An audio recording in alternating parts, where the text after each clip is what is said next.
President Trump tonight ignoring questions as outrage grows after his vulgar insult calling African nations assholes, while suggesting the U.S. should accept more people from places like Norway. This morning, the president tweeting a vague denial, conceding his words were tough, but saying this was not the language used. Democratic Senator Dick Durbin, who attended Thursday's Oval Office immigration meeting, insisting the president did use that word repeatedly. In the course of his comments, said things which were hate-filled, vile, and racist. I cannot believe that in the history of the White House, in that Oval Office, any president has ever spoken the words that I personally heard our president speak yesterday. President Trump adding he didn't say anything derogatory about Haitians, but Durbin says also not true.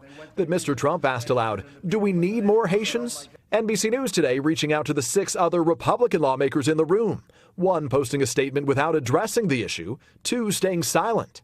Senators Tom Cotton and David Perdue saying they do not recall Trump's remarks. And Lindsey Graham, after confirming the comments to a colleague, noting, I said my piece directly to the president yesterday. President Trump working the phones last night, according to 2 sources close to the administration, calling friends to assess the damage. 1 describing his mood as belligerent. Speaker Paul Ryan today delivering this muted rebuke. First thing that came to my mind was very unfortunate, unhelpful. You think you're going to negotiate, and maybe we'll agree and maybe we won't. Unhelpful to a bipartisan effort to reach an immigration deal.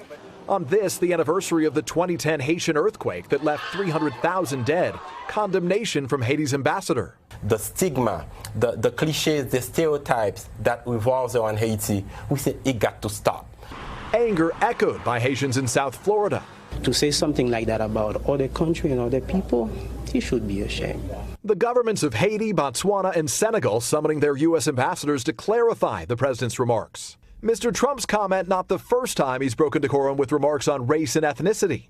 NBC News has learned last fall the president inquired about a career intelligence analyst who was briefing him, asking why the, quote, pretty Korean lady isn't negotiating with North Korea on behalf of the U.S., according to 2 officials with direct knowledge of the exchange.